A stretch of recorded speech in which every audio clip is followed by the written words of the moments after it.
Hi, James Willoughby here, bringing you another installment of what's happening in the Austin real estate market.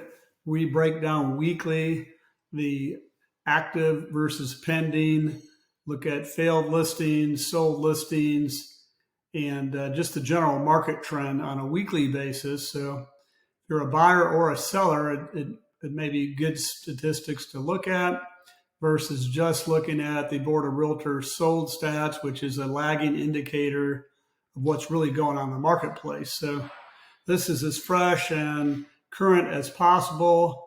This is week ending July the 27th. On Sundays when we cut off our statistics. Today's Tuesday, so a couple days later, we've got the stats, and now we're reporting what's going on. So I always like to look at active listings first. You can see where our inventory's grown. Of course, this time last year, we're actually at 1,200, or not this time. The beginning of January at 1,200. You can see the beginning of this year, we're at quite a bit more. Under 8,000 up until about April, and then inventories continue to grow. This is actually normal for this time of the year. Although we're at the very end of the summer, what I would call the beginning of the fall market, even though it's hotter and blazes out there still. In fact, Sunday, 109 degrees. So, but anyway, the market is cooling down, even though the weather is not, and that would be a normal thing. So now the last couple of weeks, we've been 98, 99, not quite over 10,000 listings. Compare that to this time last year, they're pretty similar. We're off by, maybe 800 listings. So it's not that scary, because if you look at what's really going on in the marketplace, the inventory growth is going to be still pretty slow over time. We're looking at this last week in terms of number of new active listings. We had 824 new homes going on the market, and including condos, of course.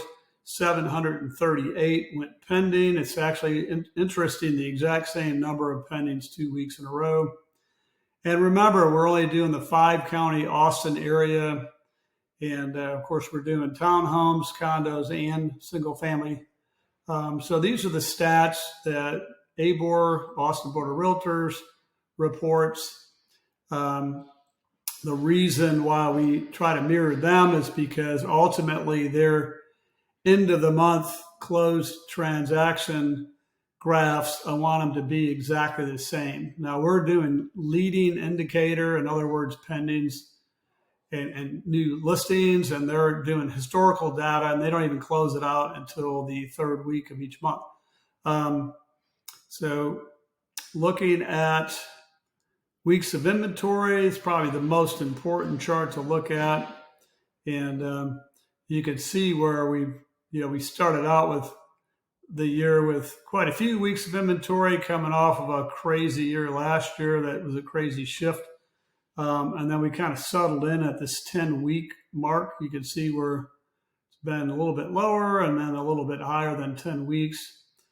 Now that we're, past July, you can see that the inventory level has gone up, and now we're at 13.4 weeks of inventory, 2 weeks in a row. Not alarming, probably seasonal more than anything else, but you can still see that we were higher this last week in terms of weeks of inventory versus the year before. So that's interesting. Last year was a transitional year. So, excuse me, we'll see how things pan out here. We do feel, seat of the pants feel here is that buyers are a little scared right now because interest rates have gone up the last really like 4 or 5 weeks in a row. So inventory interest rates are as high as they've been in 20 years. For the average consumer, that's scary. If I'm a buyer, I'm waiting for rates to go up even higher, because as you know, as rates go up, what happens to prices? Well, prices go down. So I'm a buyer. I'm excited about high interest rates because I'm only going to date the interest rate, but I'm going to marry the house.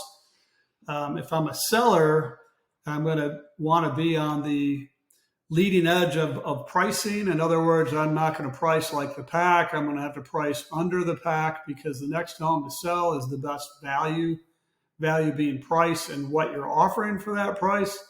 So the current sellers need to be mindful of their pricing and activity so that they have the price at the correct number.